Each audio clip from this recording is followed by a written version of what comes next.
Hey, Tommy from the Run Testers. In this video, we are going to be doing a comparison of two quite popular daily shoes, the New Balance 1080 V14 and the Asics Novablast 4. Let's take a look.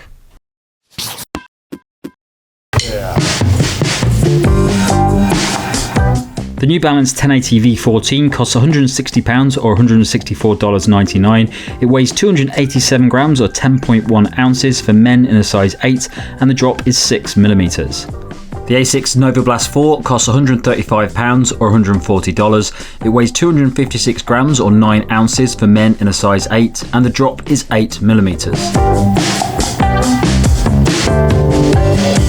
The New Balance 1080 V14 is a daily shoe built for comfort and accessibility. In the previous version of the shoe, New Balance modified the Fresh Foam X midsole to be noticeably softer, but with that came a dip in the stability and the versatility of the shoe. The 1080 V14 addresses that with a slightly firmer version of the foam and the overall midsole geometry. In addition, there's an updated engineered mesh upper to improve the fit and provide better breathability. That also includes a good level of padding as well as a soft, gusseted tongue. On the outsole is a modest layer of rubber across the key areas of the shoe, although this doesn't cover the full length of the midsole foam. The Novablast 4 sees some big changes from the previous version. The biggest of those is the new FF Blast Eco Plus foam that aims to provide a softer ride with more energy return when you want to pick up the pace. There's also an updated shoe geometry that combines the trampoline-inspired midsole with a higher stack of midsole foam. There's an engineered woven mesh upper, offers a plush fit as well as plenty of breathability and flexibility, as well as a gusseted tongue to prevent slip. And there's a healthy covering of AHA outsole rubber across the shoe to improve grip and durability. So in terms of fit with the Novablast 4 and the 1080 V14, I've had both in a UK size 8. That is my typical running shoe size. Now, what I would say about New Balance's shoes, I do have some slight differences in terms of that sizing. Sometimes I need to go half size up, sometimes I need to go full size up, and that's kind of what I've seen in my experience now with the 1080 V14. It feels like a more true to size shoe for me, and having it in a size 8 has been absolutely fine. I think with kind of Asics shoes in general, it's a bit more consistent in terms of that sizing, and that's kind of what I would say about the Novablast 4. But having it in a size 8 feels absolutely fine for me, and the fit has been very good. So I think in general, the fit has been very good for me on both of these shoes. I think there are some slight differences in terms of experience or how they kind of fit. I think that's really down to the nature of the uppers. I think with the Novablast 4, I think the upper feels like it fits a little bit more snug, where I think the 1080 V14, I think the upper generally offers a little bit more room around your foot, maybe doesn't lock in the same way, and it really is about being a bit more accommodating in general. Now, what I would say about the 1080 V14, it has more, I think, more traditional shoe kind of qualities in terms of the kind of tongue, the padding, just being a very kind of unfussy shoe to get on. I think it's slightly different with the Novablast 4. It's got a slightly different tongue. The kind of makeup of the heel, kind of collar and counter is slightly different. I think ultimately it has been very comfortable for me, just in a very different way. So I think, yeah, the main thing for me is, in terms of their fits, I think for me, they are very much true to size. I think the 1080 V14 is very traditional in terms of that fit, not sucking or kind of, really kind of sitting very closely to a foot and really making sure you've got that good level of room and support in the right places. The Novablast 4 definitely does slip a little bit more snug, maybe is slightly narrow in terms of that midfoot, maybe it's locking things a little bit more, but ultimately there's not a huge amount in it. And I think going true to size should be absolutely fine for most people. So the fit for me in these two shoes, pretty similar actually. I found them both to be very, very comfortable shoes. I'm a size 8 in the UK. The New Balance 1080 V14, it is a shoe pretty much designed to be accessible. It has a fairly roomy toe box. It doesn't have a restrictive midfoot, and it just feels very comfortable from the off. I really like the upper on the 1080 V14. It's got this nice level of padding. It's not too padded, doesn't feel too chunky, but it does feel like it's got a nice level of comfort in this shoe. So I definitely stay to my size in the 1080 V14. The Novablast 4, I've had a few issues with previous versions of the Novablast where the fit just didn't quite work for me. Early versions were a little bit narrow, but the Novablast 4 I've just found to be very comfortable. It seems like they've added a little bit more comfort in the forefoot of this shoe, and I found it to be a great shoe to wear in my UK size 8. Okay, so these are two shoes that you might be looking for if you want a daily training shoe to complement your other shoes in your collection, or it might be that you're just looking for one shoe to do all of your running in. And these are both shoes designed for that, essentially. They're comfortable daily cruisers, plenty of cushioning in them, quite well balanced midsoles. Neither of them is particularly soft, so they're pretty good for pretty much anybody who's looking for a solid, comfortable daily training shoe. I'll start with the 1080 V14. Now, 1080 range has changed quite a lot over the past few versions. The 1080 V13 massively softened up from the previous versions.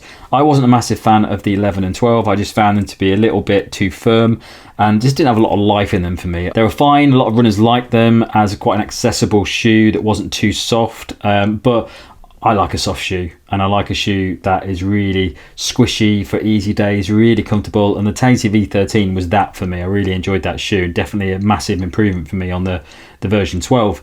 But that not everyone likes really soft, squishy shoes. And one of the reasons that people liked the 1080 range was that it was accessible for a lot of people. So you could buy it if you liked slightly soft shoes, you could buy it if you liked slightly firm shoes. It sort of sat in the middle there and ticked a lot of boxes, whereas the 1080 V13 was a little bit polarizing, and some people just didn't like the softness of it. So the 1080 V14, it removes a little bit of that softness. It's a little bit firmer. It's not massively firm shoe. It's a little bit more balanced than the 1080 V13, and as a result, it's a bit more stable as well. Because that's one of the things that people said that they lost with the 1080 V13 because of that softness and that squishiness.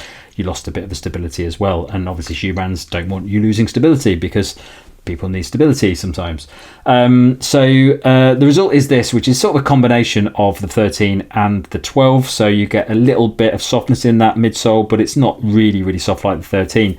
And I think it's a really good shoe. I think it's a lot more accessible for people than the V13 is. I prefer the V13 to the V14 because I really like soft shoes, but I know that's not the case for everyone. And possibly new runners or runners that just want a shoe to use for everything probably don't want a really, really soft shoe, because the V13 was pretty limited to easy runs. I would never use it for a faster run, an interval session, or anything like that, just because it didn't have any responsiveness in the midsole, whereas the new version is a little bit more responsive and you can pick up the pace a bit more. It's not by no means a versatile shoe. I wouldn't use this for all of my training, but it's definitely a shoe that you can run a bit faster in than the V13. Now the Novablast 4, big fan of Novablast 4 actually. The Novablast 1 was one of the most surprising shoes I ever tested, because I wasn't sure I was going to like it when I got it, and I absolutely loved that shoe. I thought it felt really bouncy. Loved the soft midsole that still had loads of energy return in it. I know some people didn't like that shoe, but it really worked for me. And I wasn't a fan of the Novablast 2 and 3. Just didn't get on with those shoes. They just felt like it lost some of the enjoyment of that first shoe, and just never really wore them for anything. Novablast 4 goes back to a little bit more to the first version, but also mixes it with the positive elements that people liked from the second two versions. So a bit more stability, but still it's got a bit more to it. It's not the bounciest shoe in the world, but it definitely does have a good level of bounce and energy return in it for those daily runs. And all in all, it's got a lot of cushioning in it, but it's not a really soft cushioning, so you can still pick up the pace quite a bit in it. And I'd even say it's probably a bit more versatile than the 1080 V14. I definitely used the Novablast 4 if I was going out for an interval session and I didn't have any of the shoes, over the 1080 V14, because it just feels like it's got a little bit more pop in it, and it's just got a nicer rocker action to it as well. So they're very similar shoes in a lot of ways, but I think it really comes down to that bit of versatility you get from the Novablast 4. I just enjoy running this shoe more if I'm going to go a bit faster.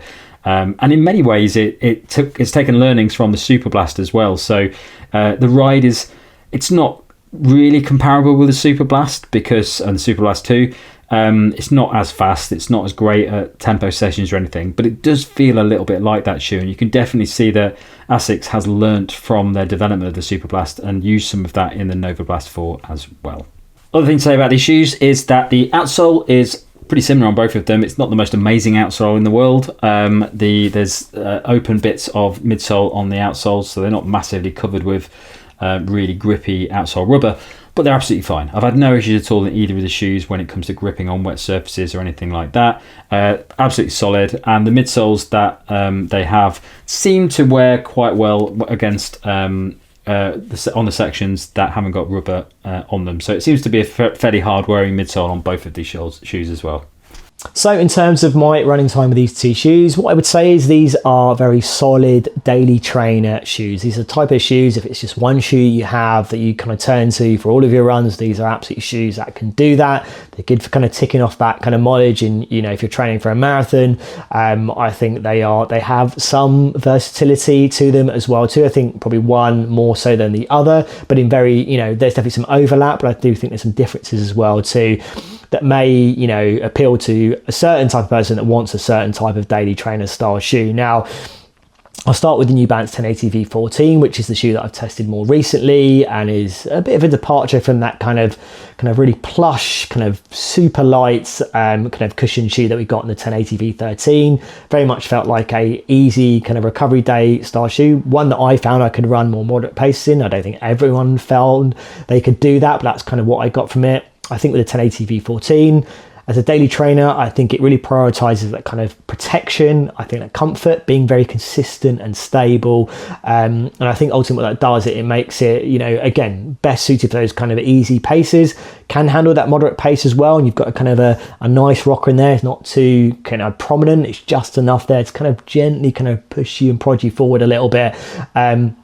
I think ultimately what you're getting here is a shoe now that is a better shoe to run longer in compared to the 1080 V13. And I think that's a quality that it has over the Novablast 4. I think that the Novablast 4 is absolutely a shoe you can run longer in as well too, but I think the 1080 V14 is probably better equipped for that. I think with the Novablast 4, I think in my experience, is a shoe that can work for those easy recovery runs as well too. But in terms of what you're getting in terms of that fit, in terms of what Asics has done with its midsole and the midsole foam that you're getting in its shoe, it definitely feels a little bit more, it has a bit more of a responsive edge to it. It definitely feels more comfortable at more up-tempo paces. And I think if you're looking for a daily trainer that can handle a kind of a mixture of runs and definitely get up to those more up-tempo speeds, and absolutely that is a shoe that can do that, particularly compared to the 1080 V14. That's kind of been my experience with that shoe. I think in terms of, as I said, absolutely you can run long in that shoe. I think the 1080 V14 is probably better suited to that type of running. But if you're looking for a daily trainer shoe that can handle recovery paces, easy paces, but allow you within that run to up that tempo, Novablast 4 feels better equipped to do that. At least it does, kind of in my experience. In terms of durability, you know, I think there's probably not a huge amount in it. These, as I said, these are daily trainer shoes designed to soak up a lot of your running time, and they feel well equipped to do that. I think maybe you're going to get a little bit more out of the 1080 V14. I think there's a little bit more rubber there ultimately. I think you're going to get a bit more durability. That's kind of, you know, it's not a huge amount on the Novablast 4, and I think that maybe, you know, might sway it if you want that kind of extra durability. But yeah, ultimately, I think they are going to be well equipped to handle a lot of your kind of running time. But I think ultimately maybe that makes the 1080 V14 a better shoe to kind of run a little bit longer in. But gripping, traction-wise, I think, you know, maybe the 1080 V14 has a slight edge, but I don't think it's a huge amount in it. So yeah, for me, two very good daily trainer shoes. A bit of overlap in terms of types of runs, but I think ultimately the Novablast 4 has a more up-tempo edge to it. I think the 1080 V14 has a more protective, comfortable kind of angle to it, and definitely feels like it's more suited to longer runs, particularly compared to the 1080 V13.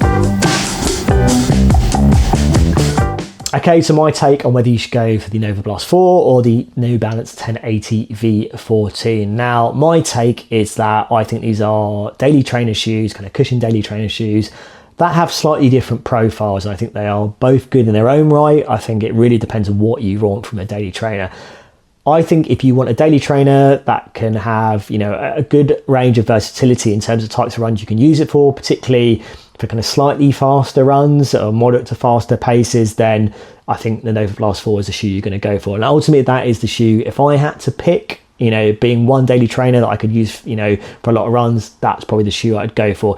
I think the New Balance 1080 V14, I think ultimately is a very comfortable, kind of consistent kind of shoe to run in. Again, I think it's probably a better shoe to run long in.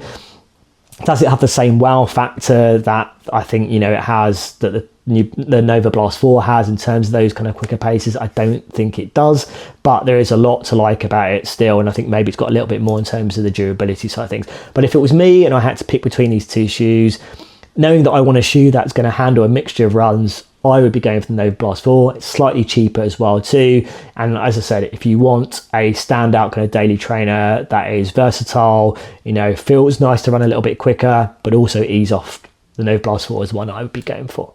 Okay, my verdict on these two shoes is a fairly easy one, actually. If this was between the 1080 V13 and the Novablast 4, I'd probably go for the 1080 V13 because I really like the softness in that shoe.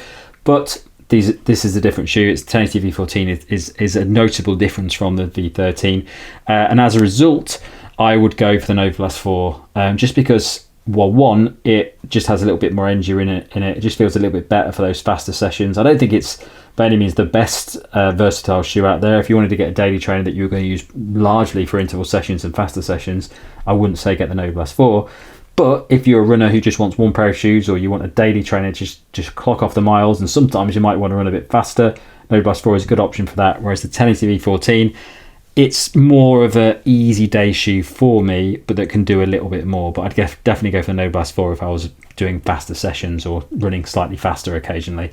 The other thing I would say between these two is the price. So Novablast 4 comes in the UK about £30 cheaper than the 1080 V14, which is quite a big difference in price for a shoe that I actually prefer. So I definitely go for the Novablast 4 on that count as well. So yeah, go to Novablast 4 all the way between these two shoes.